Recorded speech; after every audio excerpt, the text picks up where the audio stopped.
입니다. 전능하신 아버지 하나님, 오늘 거룩한 주일을 맞이하며 아름다운 찬양을 주님 앞에 올려드리게 하시니 감사합니다. 또 이 시간 예배 가운데 주의 말씀을 듣사오니 선포되어지는 말씀 앞에 우리를 내어놓고 아멘의 은혜를 누리게 하여 주시옵소서. 예수님 이름으로 기도하옵나이다. 아멘. 할렐루야. 우리 옆에 분들과 한번 인사했으면 좋겠습니다. 잘 지내셨죠? 예, 사랑합니다. 한번 인사했으면 좋겠습니다. 예, 오늘 예배를 통해서 다시 한번 더 살아계신 하나님 만나는 귀한 은혜가 있기를 주의 이름으로 간절히 소망합니다. 사람들은 항상 어떻게 하면 좀 더 행복할 수 있을까? 어떻게 하면 좀 더 행복하게 살 수 있을까를 고민했지요. 그래서 예전에 우리나라에 이 웰빙이라는 말이 한때 선풍적인 인기를 얻었던 적이 있습니다.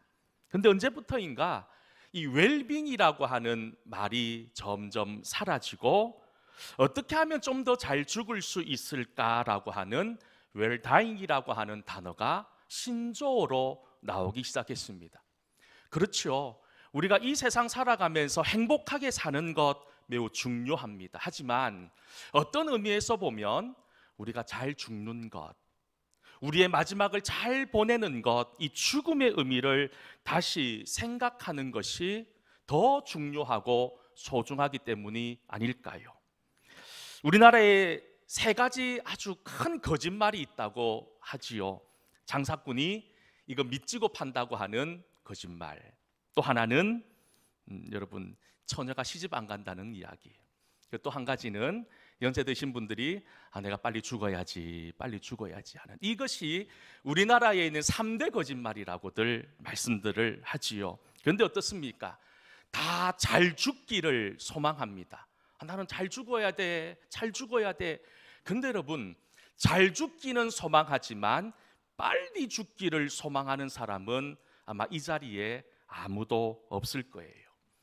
우리는 예수님께서 다시 오실 날이 가까웠다고 말씀들 합니다. 이제 이 말세의 때를 살면서 주님 마지막 때 주님이 오실 거라고들 우리는 믿음으로 고백하지만 믿음 없는 우리들조차도 내 때에는 주님이 오지 않았으면 좋겠습니다. 주님이 조금이라도 늦게 오셨으면 좋겠습니다 라고 하는 그런 마음들을 우리는 숨기지 않고 그렇게 드러낼 때가 있지 않습니까? 이처럼 누구나 개똥밭에 굴러도 이생이 낫다고 생각하는 이 시대 우리들에게 나는 날마다 죽는다라고 고백하고 있는 사도 바울의 고백은 마치 딴 세상 사람의 이야기처럼 들리진 않습니까? 오늘 우리가 고린도전서 15장의 말씀을 읽었습니다. 이 고린도전서 15장 전체의 제목이 있어요. 예를 들어 고린도전서 13장을 우리가 잘 알고 있는 사랑장으로 기억하고 있는 것처럼 고린도전서 15장은 부활장으로 알려져 있습니다. 특별히 나는 날마다 죽기를 원한다는 이 바울의 고백 속에는 예수 그리스도의 부활과 자신의 부활을 확신했기 때문에 고백할 수 있는 고백 아닐까요? 바울은 복음을 전하는 가운데 수많은 생명의 위협 가운데 놓였습니다. 맞아 죽을 뻔한 적도 있었습니다. 억울한 일도 당하기도 했고요, 사람들로부터 손가락질 받고 말할 수 없는 상처와 고통의 시간의 연속이었습니다. 하지만 그는 포기하지 않고 복음을 전했습니다. 이런 바울이 이렇게 끝까지 포기하지 않고 복음을 전할 수 있었던 이유는 단 한 가지였습니다. 무엇이냐? 바로 바울에게 분명한 부활의 소망이 있었기 때문인 거지요. 부활의 소망이 있었기 때문에 그는 어떤 상황 가운데 놓인다 하더라도 그에게 주어진 사명 앞에 흔들리지 않았다는 거예요. 그래서 바울은 고백합니다. 나는 날마다 죽는다고 말입니다. 여러분, 사실 우리가 살고 있는, 우리가 이 세상에 현존하고 있는 모든 교회는 온전할 수가 없지요. 연약한 사람들이 모였습니다. 죄인들이 모인 공동체이기 때문에 교회 안에는 늘 아픔이 있고 상처가 있고 부족함이 있고 다툼이 존재하지요. 그 중에서도 우리가 함께 오늘 본문에 살펴보고 있는 고린도 교회는 사실 다른 교회와 비교 자체가 불가능할 만큼 현대교회가 가지고 있는 모든 문제를 몽땅 다 가지고 있다 해도 과언이 아닐 만큼 문제투성이의 교회가 고린도 교회였어요. 지난주에도 말씀드렸지만 고린도 교회 안에는 바울의 이 사도권을 의심하면서 바울이 전한 복음이 가짜다라고 이야기하는 거짓 교사들이 거의 득세하고 있었습니다. 뿐만 아니라 성적으로 타락했습니다. 교회 안에는 바울파, 게바파, 아볼로파, 그리스도파로 나뉘어서 성도들 간에 다툼이 끊이지 않고 일어났습니다. 성도들 간에 일어나는 작은 문제조차도 스스로 해결하지 못한 채 세상 법정으로 가지고 나가야 됐던 그런 교회가 고린도 교회였다는 거예요. 그런데 오늘 말씀을 보면 이런 눈에 보이는 표면적인 교회의 문제뿐만 아니라 고린도 교회 안에는 심각한 문제가 또 하나 더 있었던 거예요. 그것이 뭐냐 하면 주님의 부활, 우리 성도의 부활에 대해서 잘못 이해하는 사람들이 있었던 거예요. 단적인 예를 들어보면 성도들 중에서 세례받지 못하고 죽은 사랑하는 가족들이나 사랑하는 형제들을 대신해서 세례를 받는 일이 있었던 거예요. 자기가 이미 세례를 받았어요. 그런데 사랑하는 사람들이 세례받지 못하고 죽었음으로 말미암아 혹여나 예수님이 다시 오실 때 부활하지 못할까 하는 그 두려움으로 인해서, 그 걱정으로 인해서 대신 세례를 받았다는 거예요. 여러분, 이런 부활에 대한 오해로 인해 혼란스러워하는 성도들에게 바울은 오늘 본문 30절과 31절에서 이렇게 말하고 있는 거예요. 우리 30절과 31절 말씀을 함께 읽어보도록 하겠습니다. 또 어찌하여 우리가 형제들아 그리스도 예수 우리 주 안에서 가진 바 너희에 대한 나의 자랑을 두고 단언하노니 나는 날마다 죽노라. 아멘. 여러분, 불교나 이슬람교나 유교와 같이 기독교를 제외한 이 세상에 있는 현존하는 모든 교회는, 모든 종교들은 자신들이 믿는 신의 무덤을 자랑합니다. 하지만 우리 기독교에는 예수님의 무덤이 없습니다. 제가 이스라엘 있으면서 예루살렘을 오랫동안 살았는데 예루살렘에 있으면서 예수님의 무덤으로 전해지는 곳을 몇 군데 찾아가 봤던 적이 있습니다. 거의 쓰레기장처럼 되어져 있습니다. 쓰레기장처럼 되어 있는 게 정상입니다. 왜냐하면 예수님에게 무덤은 아무 소용이 없기 때문입니다. 왜요? 예수님은 부활하셨기 때문입니다. 우리 기독교의 신앙은 예수님의 부활 위에 세워져 있습니다. 이것 때문에 우리가 살 수 있는 것 아닙니까? 하지만 이 부활의 신앙, 부활의 믿음이 잘못 들어오는 순간 우리의 영혼은 망가질 수밖에 없는 거예요. 우리 영혼은 병들 뿐만 아니라 천국의 삶이 아니라 주님과 상관없는 삶을 살 수밖에 없다는 겁니다. 그래서 바울은 고린도전서 15장 말씀을 통해서 고린도 교회 성도들뿐만 아니라 현대를 살고 있는 우리 성도들을 향해서 지금까지 우리가 오해하고 있었던 이 부활의 신앙을 바로 세우기를 원했던 거지요. 그런데 앞에서도 말씀드렸지만 고린도 15장의 제목이 뭐라고 말씀드렸습니까? 부활장. 여러분, 부활장이라면 죽었던 것이 다시 살아나는 부활에 대한 이야기를 해야 됨에도 이 사도행전 15장 말씀은 오히려 반대의 이야기를 하고 있는 거예요. 죽어라는 거예요. 죽어야 된다는 거예요. 아니, 부활은 죽었던 것이 살아나는 이야기인데 부활장에서 부활의 얘기를 하면서 죽어라고 이야기하고 있는 바울. 왜냐하면 우리가 우리의 인생을 통해서 부활의 참 소망을 가진, 부활의 진짜 소망을 가지고 살아가는 사람이길 원한다면 내가 살고 예수가 죽는 인생이 아니라 내가 죽고 예수가 사는 인생을 살아야지만 진정한 부활의 사람이 될 수 있다는 것을 바울은 우리에게 보여주고 있다는 겁니다. 요즘 여러분들이 주일 예배 시간을 통해서 제가 드리는 이 말씀을 들으면서 어떤 생각들이 드십니까? 요즘 저의 주된 설교의 관심과 주제는 교회가 교회다워지는 것.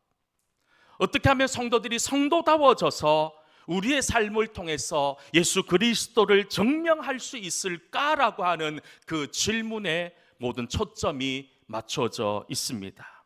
왜 우리의 믿음이 우리의 삶을 통해서, 우리의 인생을 통해서 드러나고 증명되어져야 할까요? 증명하지 못하면 우리는 믿음의 사람이 아니기 때문입니다.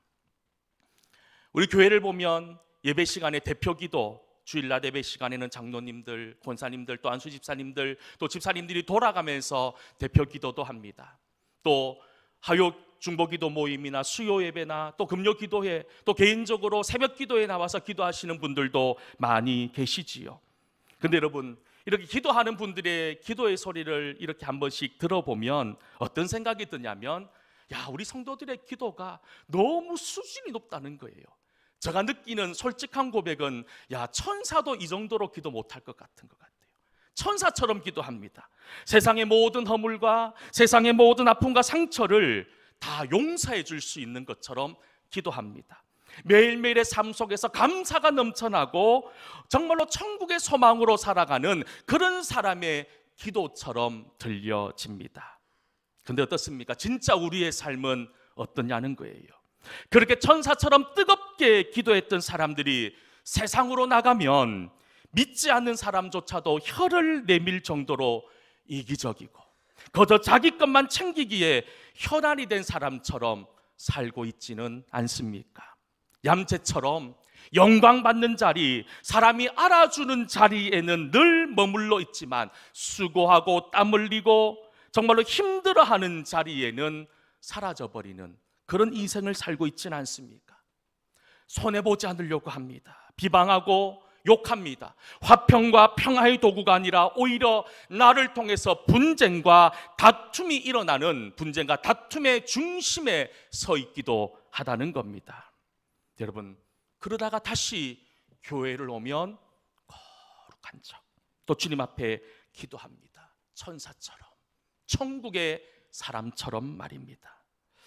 우리가 늘 기억하고 잊지 말아야 될 것이 있습니다. 어제 이번 주 말씀을 준비하면서 늘 저의 마음을 아프게 짓눌렀던 것이 뭐냐 하면, 목사가 설교한 대로 살면 되는데, 성도가 기도한 대로 살면 되는데 라는 그 생각이 떠나지가 않았어요. 그런데 어떻습니까? 우리가 비록 연약해서 목사인 저가 설교한 대로 100% 살지 못한다 하더라도, 설교한 대로 살기 위해 몸부림칠 수 있다면, 우리 성도들이 기도한 대로 100% 살지 못한다 하더라도 기도한 대로 살기 위해 조금이라도 몸부림치고 애쓸 수만 있다면 이것들이 모이고 모여서 우리가 하나님이 기뻐하는 믿음의 사람으로 세워져 나가는 것이 아닐까요?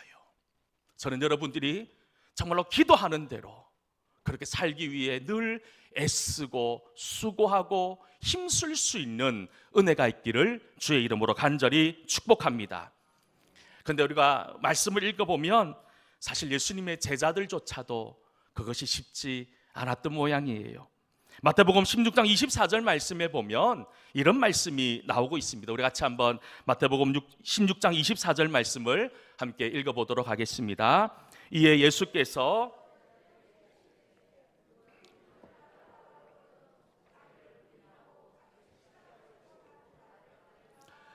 예수님의 가르침의 핵심이었어요. 예수님의 가르침을 모으면 누구든지 나를 따라오려거든 자기를 부인하고 자기 십자가를 지는 것을 예수님이 끊임없이 제자들에게 가르쳤어요.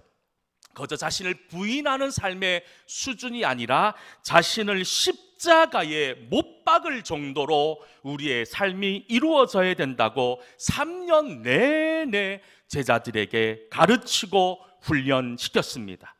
그리고 예수님께서는 이 가르침을 그대로 실천해 보이셨지요. 직접 예수님께서 십자가를 지시고 십자가에 달려 그 죽음을 실천해 보였습니다. 그런데 제자들 사이에서는 다툼이 있었어요. 어떤 다툼이 있었냐면, 만약 우리 예수님께서, 우리 스승인 예수님께서 유대의 왕이 되면 다들 높은 자리 한 자리쯤 서로 차지하려고 그런 마음의 욕심들이 있었습니다. 경쟁처럼, 치열한 경쟁처럼 있었던 거예요. 그런데 어느 날 예수님의 제자 중 형제 2명, 야고보와 요한이 어머니를 동원해서 예수님에게 청탁하는 일이 있었습니다. 이 야고보와 요한의 어머니가 예수님을 직접 찾아와서 예수님께서 왕이 되면 우리 아들 한 놈은 영의정으로, 한 놈은 자의정으로 앉혀달라, 이렇게 요청한 거예요. 여러분, 이 이야기를 들은 나머지 제자들의 반응이 어떠했는 줄 아십니까? 마태복음 20장 24절 말씀에 보면 이렇게 말씀이 나오고 있습니다. 10 제자가 듣고 그 두 형제에 대하여 분히 여기거늘. 분히 여겼다는 거예요. 여러분, 왜 분히 여겼을까요? 선수쳤다는 거예요. 아니, 내가 먼저 청탁해야 되는데 저 친구가 먼저 가서 예수님에게 청탁했다는 거예요. 그래서 저 친구들 때문에 내 자리가 혹시나 위태로워지는 것은 아닐까라고 하는 그 마음이 그들을 사로잡아 버렸던 것입니다. 여러분, 그런데 지금 이렇게 제자들이 치열하게 보이지 않는 눈치 싸움으로 자리 다툼을 하고 있을 때가 언제인 줄 아십니까? 이제 예수님께서 십자가를 지시기 위해서 예루살렘에 입성하신, 우리가 흔히 얘기하고 있는 그 고난주간, 그 한 주 중앙에 이 일이 있었던 거예요. 예수님께서는 이제 죽음을 위해, 십자가를 지시기 위해서 모든 준비를 마치신 상황인데 여전히 제자들은 그 예수님의 말씀과는 상관없이 그저 높은 자리 서로 차지하려고 눈에 보이지 않는 치열한 경쟁으로 서로 헛들고 서로 저주하고 욕하고 있는 상황들이 벌어지고 있었다는 거예요. 여러분, 이것은 제자들만의 모습이 아닙니다. 우리의 모습이고 저의 모습인 거예요. 이런 우리들에게 지금 가장 필요한 말씀이 어떤 말씀일까요? 바로 오늘 사도 요한이 우리에게 말씀하고 있는 31절 말씀 아닙니까? 형제들아, 내가 그리스도 예수 우리 주 안에서 가진 바 너희에 대한 나의 자랑을 두고 단언하노니 나는 날마다 죽노라. 사랑하는 성도 여러분, 지금 우리가 이 세상을 살면서 잊어버리면 안 되는 중요한 그리스도인의 삶, 날마다 죽어야 한다는 겁니다. 여러분, 죽을 준비가 되어 있으십니까?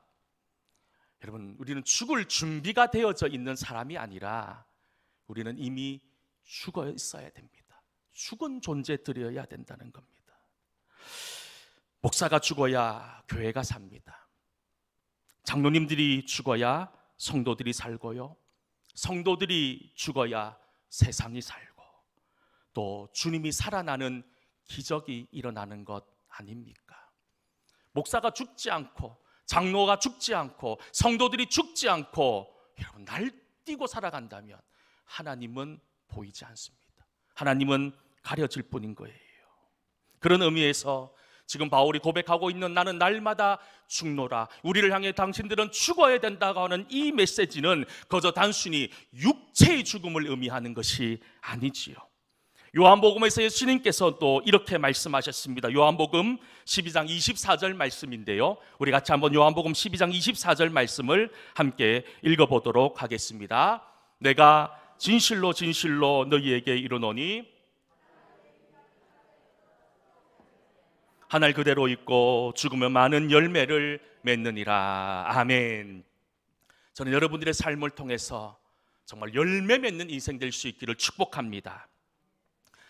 그럼 성경을 읽으면서 여러분 어떤 생각이 주로 드십니까? 사실 저도 말씀을 읽으면서 말씀 가운데 참 부담스러울 그럴 때가 있습니다. 특별히 예수님께서 말씀하신 산상수훈 이 마태복음 5장 말씀 전후를 보면 어떤 말씀들이 있냐면, 누가 내 오른뺨을 치거든 어떻게 하라고요?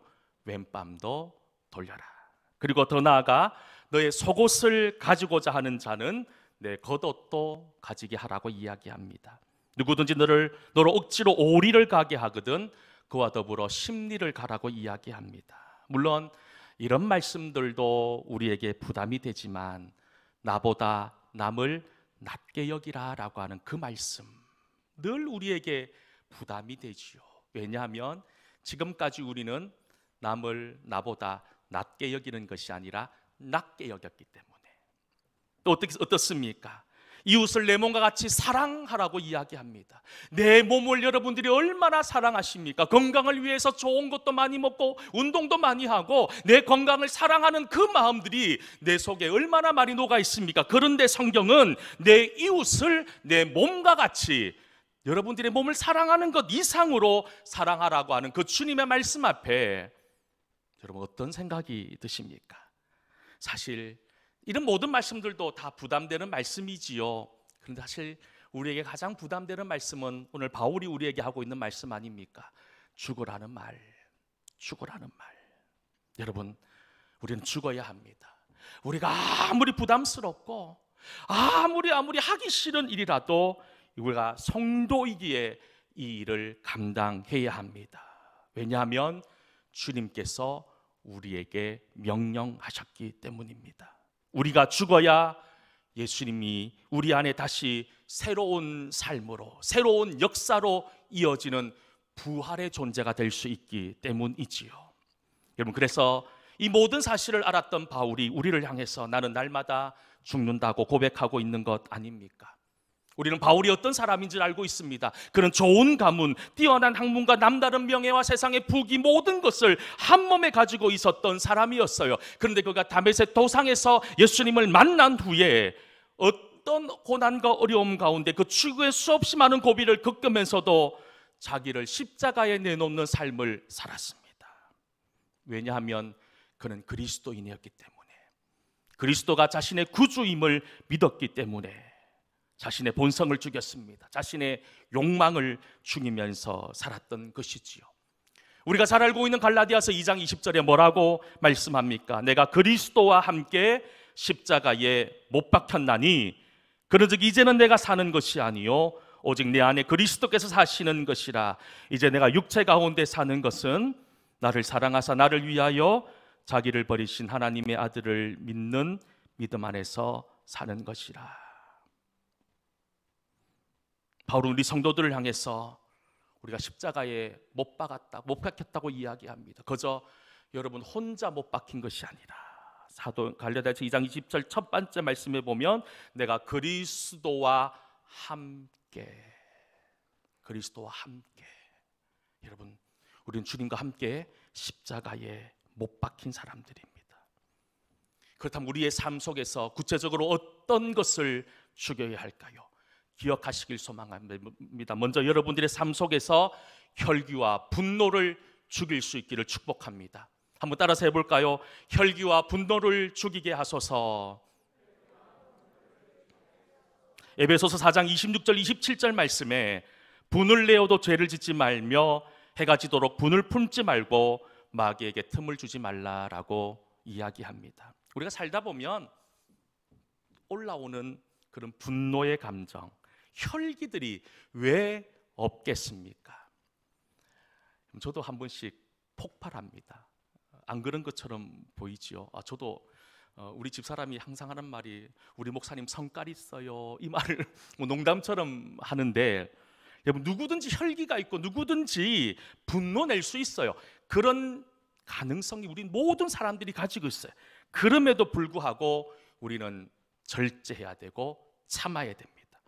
우리가 왜 분노하고 왜 혈기가 올라오는지 그 이유를 알면 우리가 절제해야 되는 이유를 알 수 있습니다.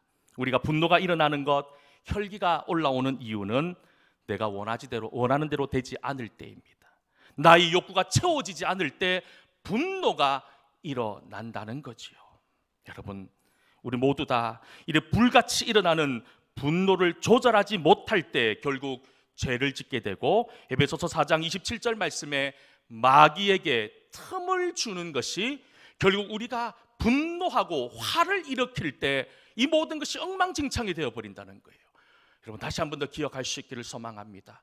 십자가 앞에 여러분들의 혈기와 분노를 못 박아 죽여버릴 수 있기를 축복합니다. 두 번째, 우리가 죽여야 될 것이 있습니다. 무엇을 죽여야 될까요? 나의 욕심을 죽여야 합니다. 야고보서 1장 14절 15절 말씀에 이런 말씀을 우리에게 소개하고 있습니다. 우리 같이 한번 야고보서 1장 말씀을 읽어보겠습니다. 오직 각 사람이 시험을 받는 것은 자기 욕심에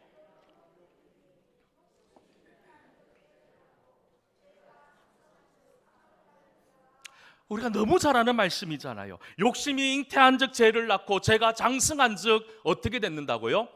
죽는다는 거예요. 우리는 살아야 되잖아요. 부활의 존재잖아요. 그러면 그 시가 무엇이라고 말씀했습니까? 욕심이에요.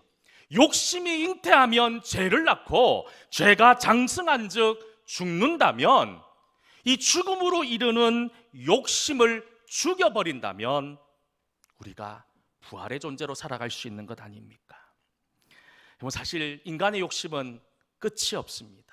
부어도 채워도 채워지지 않는 것이 인간의 욕심입니다.